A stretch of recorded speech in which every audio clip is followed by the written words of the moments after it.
Doctor Yashodhara పల్లమ్మరెడ్డి Nellore నగరంలో ప్రముఖ గైనకాలజిస్టుగా గత 30 సంవత్సరాలకు పైగా వైద్య రంగంలో విశేష సేవలు అందిస్తూ ఉన్నారు. ఎంతోమంది మహిళలకు మాతృత్వాన్ని ప్రసాదించడంలో ఈమె కృషి కొనియాడదగినది. వేసవిలో గర్భిణీలు తీసుకోవలసిన జాగ్రత్తల గురించి ఆమె సోదాహరణగా వివరించారు. గర్భిణులకు వారు అందజేసిన సూచనలు, సలహాలను వారి మాటల ద్వారానే తెలుసుకుందాం. సమ్మర్లో ప్రెగ్నెంట్ వాళ్ళు చాలా చాలా జాగ్రత్తలు తీసుకోవాల్సి ఉంటుంది. మామూలు వాళ్ళకి, ఓల్డ్ ఏజ్లో వాళ్ళు కానివ్వండి, చిన్నపిల్లలు కానివ్వండి, ప్రెగ్నెంట్, ఈ 3 గ్రూప్స్ అనేవాళ్ళు చాలా జాగ్రత్తలు తీసుకోవాల్సి ఉంటుంది ప్రెగ్నెన్సీ ఎండల్లో. సో వింటర్నైనా తట్టుకోగలరు, కానీ వీళ్ళు సమ్మర్ని తట్టుకోవడం కష్టం అవుతుంది. సో ఇట్లా మరీ ఎక్కువ ఎండ ఉండేటప్పుడు దయచేసి బిఫోర్ 11, ఎంత ఎండ ఉన్నా సరే 10:30, 11కి ముందు వచ్చే ఎండ దట్స్ ఓకే. ప్రెగ్నెంట్ గర్ల్స్, చిన్నపిల్లలు, ముసలివాళ్ళు, వీళ్ళ ముగ్గురు ఏంటంటే పీక్ సమ్మర్ వచ్చిందంటే చాలా ఇబ్బంది పడతారు. సో మాకు గత 30 ఏళ్ళగా నా ప్రాక్టీస్లో నేను చూసింది, పీక్ సమ్మర్ టైం అప్పుడు సడన్ గా బేబీకి ఇబ్బంది రావడం, బేబీ డిస్ట్రెస్ లోకి వెళ్ళడము, ఇవన్నీ కూడా ఐయుడీస్ అంటాం, సడన్ గా లోపల బిడ్డ చనిపోవడం. సో ఇలాంటివన్నీ పీక్ సమ్మర్ లో ఎక్కువ ఉంటాయి. పీక్ వింటర్ లోనూ ఉంటాయి, పీక్ సమ్మర్ లోనూ ఉంటాయి. పీక్ సమ్మర్ లో మరీ ఎక్కువ ఉంటాయి. సో అందుకోసమని మనం గర్భిణీ వాళ్ళు స్పెసిఫిక్ గా ఎవరైనా సరే తీసుకోవాల్సిన జాగ్రత్తలు ఏంటంటే, 10:30 పైన మీరు వీళ్ళున్నంత సన్లోకి రాకుండా చూసుకోండి. Between 10:30 and 3:30, 4 max.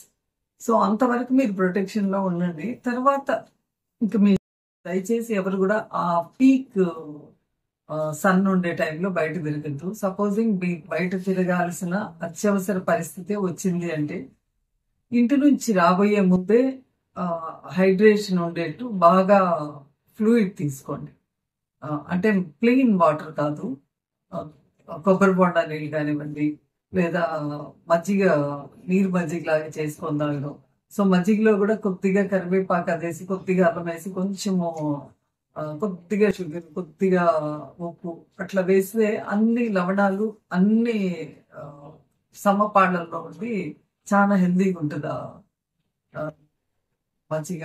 సో అలాగే చేసుకొని ఆ మజ్జిగ తాగేట్టు చూడండి. తర్వాత మీరు చేసుకోవాల్సిన పనులు అవి చేసుకోండి. కొంతమందికి ఏంటంటే సన్లో ఉండడమే వాళ్ళ డ్యూటీ అవుతుంది, అందుకని అలా చేసుకోండి. ఇంకా పోతే పుచ్చకాయలు అలాంటివన్నీ కూడా, ఫ్రూట్ జ్యూసెస్ అవన్నీ కూడా అవి కంటామినేషన్ లేకుండా, ఇప్పుడు సపోజ్ పుచ్చకాయని మీరు ఇంట్లోకి తీసుకొచ్చారంటే దాన్ని కొద్దిగా నీళ్ళలో వేసి చూడండి, కట్ చేసి పీస్. ఆ ఎరుపు అనేది కొద్దిగా నీళ్ళలోకి వచ్చింది అనుకోండి, అది కలర్ ఇంజెక్ట్ చేసి వచ్చింది అని. సో అట్లా కలర్ ఇంజెక్ట్ చేసిన పుచ్చకాయలు అలా తిన్నారంటే ఆ పుచ్చకాయల్లో చాలా అలర్జెన్స్ ఉంటాయి. దాంతో సివియర్ గా డయేరియా పట్టుకొని కొన్ని మంత్స్ వరకు ఇబ్బంది పడతారు. అందుకని అది జాగ్రత్తగా చూసుకోండి. మీకు అలవాటు ఉండే వాళ్ళ దగ్గరే తీసుకోండి, ఫ్రూట్స్ అయినా కూడా, పుచ్చకాయలు అవి. సో కమలకాయలు ఇట్లా ఇంకా మిగతా ఫ్రూట్స్ అయినా కూడా కొంచెం మీకు ఎండలో పోయినప్పుడు చలవ చేసినట్టు ఉంటుంది. అలాంటి జ్యూసెస్ అయినా తీసుకోండి. ఎవ్రీ 1 అవర్కి ఏదో ఒకటి తీసుకోవడం అనేది బెటర్. సో మిల్క్ ఒక టైం అప్పుడు, ఏదైనా ఎగ్స్ అలాంటివి ఒక టైం అప్పుడు, ఫ్రూట్స్ ఒక టైం, ఫ్రూట్ జ్యూసెస్ వీలున్నంత హోల్ ఫ్రూట్ తినండి. కొన్ని హోల్ ఫ్రూట్ కాదు అని అనుకున్నవి జ్యూసెస్, సపోజింగ్ మీరు వాటర్ మెలోన్ జ్యూస్ తాగాలనుకున్నారు అనుకోండి, సో వాటర్ మెలోన్ ఆ గింజలు కూడా పడేయకోకుండా దాంతోనే జ్యూస్ తాగేసేయండి, అట్లా చేయండి. సో పల్ప్ అనేది కూడా చాలా ఇంపార్టెంట్ కాబట్టి వీలున్నంత జ్యూసెస్ కాకుండా హోల్ ఫ్రూట్ తినేది చూడండి. సో అట్లాంటప్పుడే మీకు బాగుంటుంది. అట్లా తాగలేకున్నాం అనే తినలేకున్నాం అనే పరిస్థితిలో జ్యూస్ చేసుకున్న హోల్ ఫ్రూట్ జ్యూస్ చూసుకోండి. 30 years పైన ప్రెగ్నెన్సీ వచ్చింది అనుకోండి, వాళ్ళకి రిస్క్ శాతం ఇంకా ఎక్కువ ఉంటుంది. సో అందుకని వాళ్ళకంటూ కూడా అన్ని, ఇప్పుడు షుగర్ లాంటివి రావచ్చు, వాళ్ళకి హైపర్ టెన్షన్ రావచ్చు, ఉమ్మనీరు తగ్గిపోవచ్చు బేబీకి, ఇట్లా చాలా కాంప్లికేషన్స్ ఉంటాయి. సో అలాంటి పేషెంట్స్ ఏంటంటే ఎల్డర్లీ ప్రైమరీస్ అనుకున్న వాళ్ళు, సో ఎఫోర్డ్ చేసుకోగలిగితే హెపరిన్ ఇంజెక్షన్స్ అలాంటివి ఉంటుంటాయి, అలాంటివి తీసుకోండి.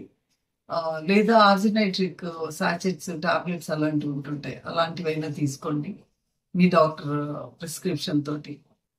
Fruit juices, lot of fruit juices తీసుకోండి. వీలున్నంత మీ సన్లో ఎక్స్పోజర్కి లేకోకుండా ఇంట్లో ఉండేట్టు చూడండి. సపోజ్ ఇంట్లోనే కూడా ఏసీ ఉన్నా కూడా, ఏసీ ఒక రూమ్ లో వేసి ఉంటే మిగతా రూమ్స్ లో, అన్ని రూమ్స్ లోకి ఏసీలు ఉండకపోవచ్చు అందరికి. సో లేని రూమ్స్ లో శుభ్రంగా పాత బెడ్షీట్స్ ఏమన్నా వేసేసి దాంట్లో మీరు కొద్దిగా కచ్చా పచ్చగా ఉంటుందా అలా తడి పెట్టుకోండి. సో అది ఆరుతా ఉంటది, బాగుంటది. సో ఆ బేబీ బరువు సర్వీక్స్ మీద పడితే ఆ సర్వీక్స్ ఆ బరువును మొయ్యలేక ఓపెన్ అయిపోతుంది. సో నెలలు నిండకపోతే ముందే ఓపెన్ అయిపోతుంది. అలా జరగకుండా ఉండాలంటే కొద్దిగా ఓపెన్ అయ్యింది అనే డౌట్ డాక్టర్ వెళ్ళి వచ్చిగానే సో మీరు ఒక స్టిచ్ వేయించుకోండి. అట్లాంటప్పుడు ప్రీటర్మ్ డెలివరీస్ అవ్వకుండా ఉంటాయి. అసలు ప్రీటర్మ్ డెలివరీస్ అయ్యేదానికి కారణం ఏంటంటే ఇన్ఫెక్షన్స్, ఏదైనా బ్యాక్టీరియల్ కానీ వైరల్ ఇన్ఫెక్షన్స్ ఉంటాయి. సో అందుకని ప్రొఫిలాక్టిక్ గా అయినా కూడా మీరు ఇంజెక్షన్స్ తీసుకొని యాంటీబయాటిక్ ఒక కోర్స్ తీసుకుంటే వచ్చి నష్టం లేదు, అట్లా తీసుకోండి. సో ప్రీటర్మ్ డెలివరీస్ అవ్వకుండా ఉంటాయి. ఏదన్నా అయ్యే అవకాశమో లేదా ప్రీవియస్ అట్లా అయింది అనుకోండి, వెంటనే మీరు 4 నెలల్లోనే మీ డాక్టర్ మీకు సర్వైకల్ స్టిచ్ చేస్తారు, అది వేయించుకోండి.